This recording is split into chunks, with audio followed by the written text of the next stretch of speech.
रक्षाबंधन वाले दिन रश्मि अपने मायके से वापस आई ही थी कि उसे सीमा बाहर ही मिल गई। चटक हरे रंग के लहंगा चोली और मांग टीका लगाए सजी धजी आज वो बिल्कुल अलग और बहुत सुंदर दिख रही थी। अरे वाह रश्मि, आज तो बड़ी प्यारी लग रही हो। हाँ आंटी जी, मैं अभी आई हूँ अपने मायके से राखी करके। रश्मि सीमा के घर के साथ वाले घर में किराए का मकान लेकर रह रही थी। वो किसी बड़ी कोठी में पूरे दिन के लिए खाना बनाने का काम करती थी और उसका पति कहीं ड्राइवर का काम करता था। लेकिन उसके रहन सहन से कहीं भी नहीं लगता था कि रश्मि इस तरह कोठी में काम करती होगी। सुबह जब घर से निकलती तो खूब बढ़िया से तैयार टिप टाप होकर जाती थी। आते जाते जब भी सीमा को दिखती या मिलती खूब अच्छे से मुस्कुराते हुए बात करती। रश्मि का जवाब सुनकर उस समय तो सीमा अंदर चली गई, लेकिन रश्मि की ये बातें उसके दिमाग से निकल ही नहीं रही थी कि वो मायके गई हुई थी, क्योंकि कुछ दिन पहले ही उसने बताया था कि उसके माँ बाप तो बचपन में ही किसी दुर्घटना में चल बसे थे। परिवार में और कोई न था।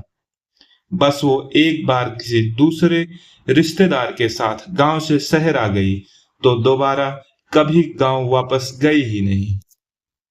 यहीं उसने एक रवि नाम के लड़के से शादी कर ली थी।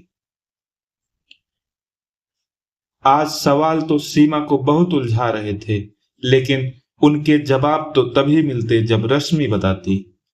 लेकिन सीमा को ज्यादा समय उलझन में नहीं रहना पड़ा, क्योंकि इत्तेफाक से अगले दिन रश्मि उसे फिर से मिल गई और सीमा के बिना पूछे ही उसने बताना शुरू कर दिया, क्योंकि शायद वो अंदर से ही जान गई होगी कि उस दिन वाली बात ने सीमा आंटी के मन में कई सवाल उठा दिए होंगे। वह कहने लगी, आंटी आपको पता तो होगा ही, मेरा मायका है ही नहीं। बचपन से बस कोठियों में काम करते हुए बड़ी हुई हूं, लेकिन मेरे पति रवि की मैं दूसरी पत्नी हूं। उसकी पहली पत्नी का जब बच्चा हुआ तो वो चल बसी। फिर रवि की शादी मेरे साथ हुई।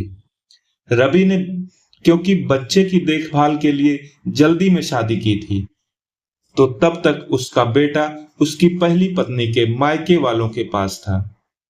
रवि ने उन्हें शादी में बच्चे के साथ बुलाया था। उन्होंने वहां आकर बच्चा तो मुझे सौंपा ही, साथ ही जब उन्होंने देखा कि मेरे मायके का कोई भी नहीं है, तो उन्होंने मुझे अपनी बेटी मानकर मेरा कन्यादान भी किया। इस तरह बच्चे को मां मिल गई, मुझे मायका मिल गया और उनको बेटी मिल गई।